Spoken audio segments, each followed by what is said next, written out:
leadership. We reviewed thousands of pages of documents, and we also spoke with many incarcerated people and their advocates to discuss the experiences of those housed at these facilities.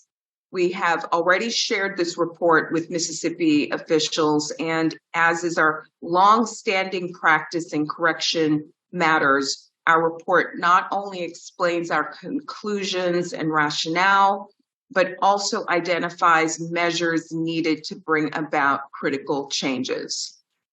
This is the second findings report that we have issued regarding Mississippi's prisons. In April of 2022, we announced the findings of our investigation into the Mississippi State Penitentiary, also known as Parchman. Today's report echoes many of the key findings for Parchman. Across all 4 of the Mississippi prisons we have investigated, we found unacceptable levels of violence, and at the 3 prisons that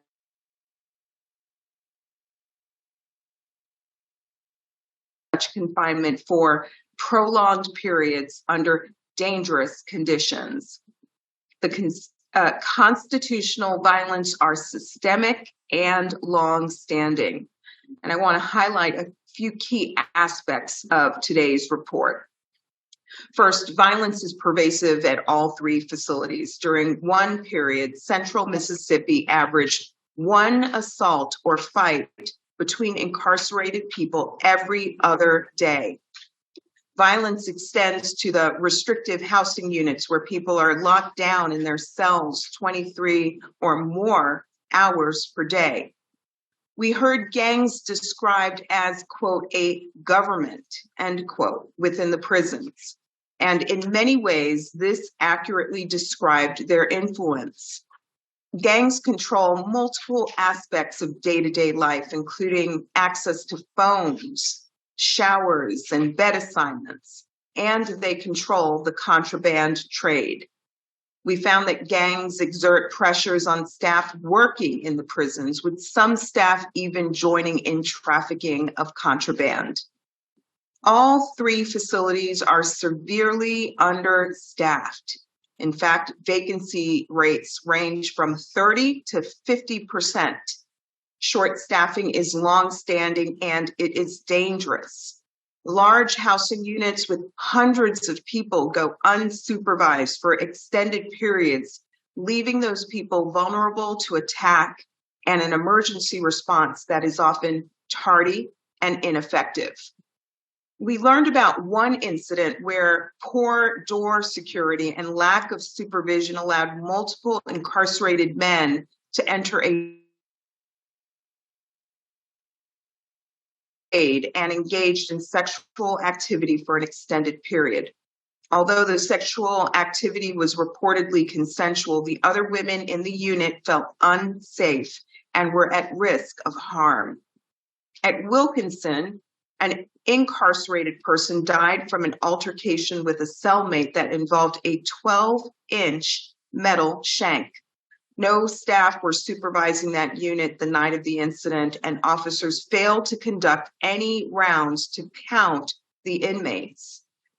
We also found rampant sexual violence across the 3 facilities. In South Mississippi, for example, an individual told us that he was raped at knife point in a shower. Multiple gang members waited outside the shower area while he was assaulted to prevent others from interceding. He also reported that he had been previously assaulted at another Mississippi prison and denied protective custody. We found that while the facilities have adopted some reforms to improve conditions, they have not been sufficient given the severity and egregiousness of the issues. The minimum remedial measures we identify in our report are a starting point for the state and the Mississippi Department of Corrections to create and implement long-lasting reforms in the state's prisons. The Department of Justice has authority under the Civil Rights of Institutionalized Persons Act to enforce constitutional protections for people incarcerated in state prisons and local jails. And we are committed to using this authority to bring about humane conditions of confinement that are consistent with contemporary standards of decency and respect for basic human dignity. People do not surrender their constitutional rights at the jailhouse door.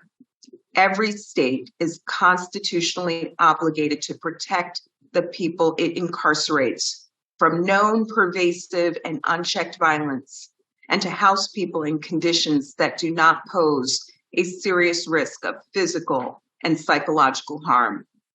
The Justice Department's efforts to protect the constitutional rights of incarcerated people are part of its mission to uphold the civil and constitutional rights of all people in the United States, especially the most vulnerable members of our society. Here, Black people, people of color, those with mental illness, and the poorest among us are disproportionately represented in the prison population. In fact, 61% of people in Mississippi's prisons and jails are Black, compared to 37% this issue.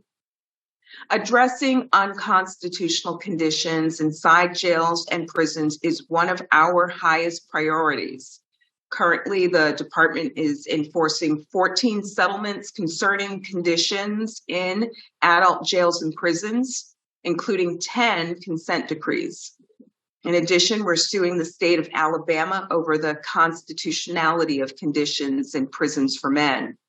We are investigating conditions in Georgia state prisons and in Texas's 5 secure youth facilities. In 2023, we opened new investigations into county jails in South Carolina and Fulton County, Georgia. We also concluded our investigation into the Louisiana Department of Public Safety and Corrections, finding that the state incarcerates thousands of people each year beyond their legal release dates in violation of the 14th Amendment. The unconstitutional conditions here in Mississippi's prisons have existed for far too long, and we hope that today's announcement marks a turning point towards implementing sound, evidence-based solutions to these deeply entrenched problems. As I close, I want to acknowledge and credit Mississippi officials for cooperating with us during the course of our investigation. We hope to reach a resolution with the state on the actions necessary to address the constitutional violations that we have identified. And we look forward to working together to improve conditions at all 4 prisons we have investigated. I'll now turn the floor over to Clay Joyner, U.S. Attorney for the Northern District of Mississippi, for his remarks.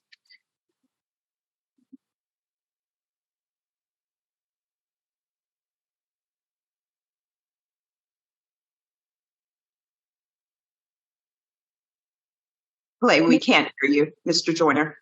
Can you unmute? Thank you. I very much apologize. Thank you, Assistant Attorney General Clark.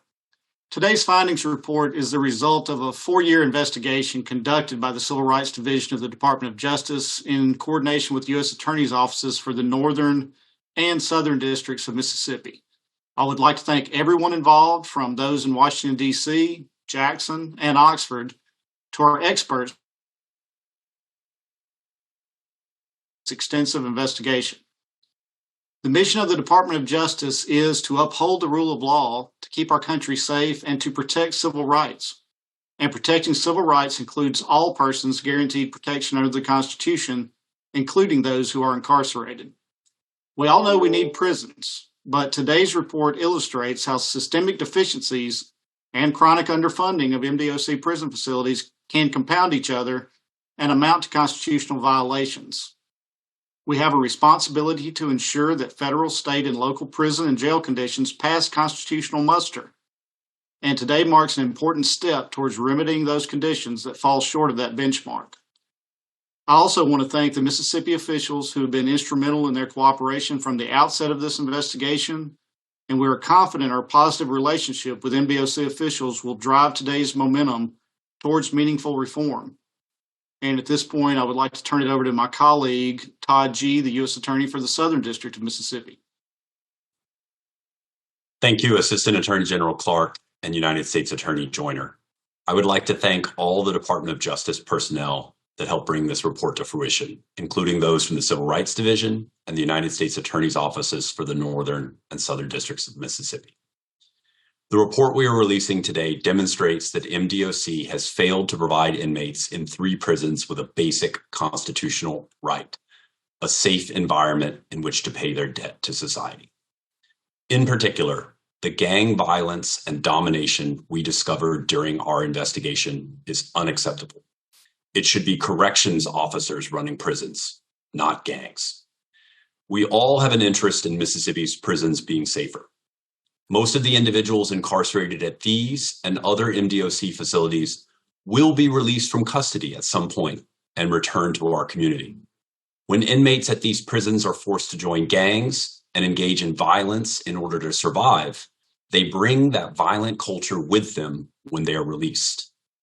We must ensure that inmates have the safe environment they need to have a real chance to rehabilitate themselves and prepare to return to society as productive citizens.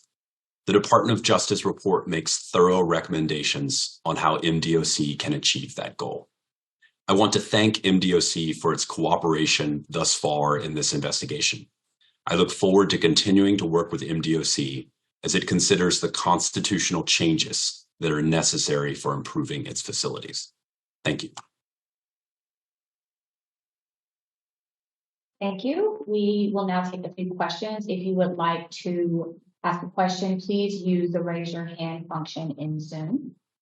If you would like to ask a question, please use the raise your hand function in Zoom. We'll pause for a moment to assemble our roster.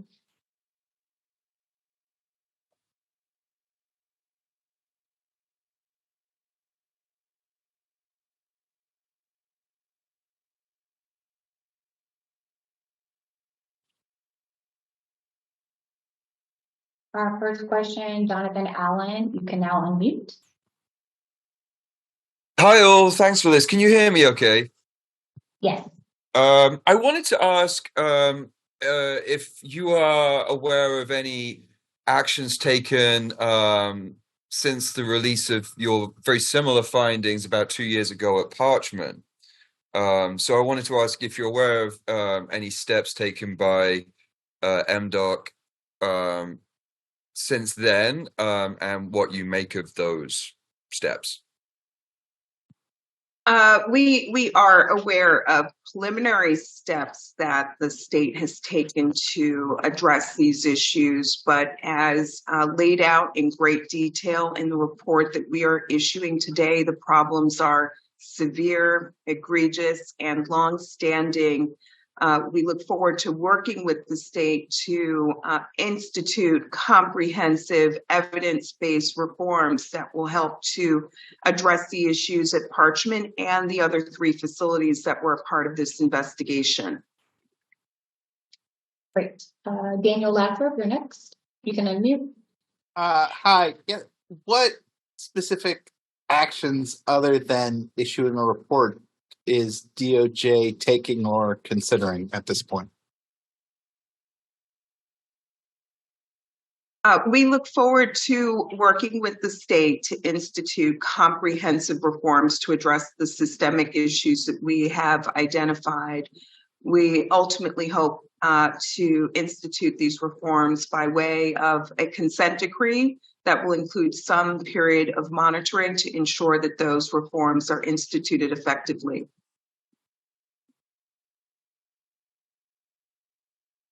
Jerry Mitchell, you can unmute. Yes, I know that at least MDOC officials, what they typically say about the staff shortage, which obviously seems to be at the root of some of this, that they, despite raising pay, they've been unable to hire folks. So I just was curious. I'm just telling you, that's what they're saying about it. I was just curious if you had any reaction to that or thoughts on that. We know that there are many facilities across the country that struggle with staffing. However, as noted in our report, staffing vacancy rates in Mississippi are chronic and have ranged from 30 to 50%. And we look forward to working with the state to address these issues, which have led to many of the unconstitutional conditions and acts of violence that we identified at these facilities. If you would like to ask a question, please do so now. Use the raise your hand function.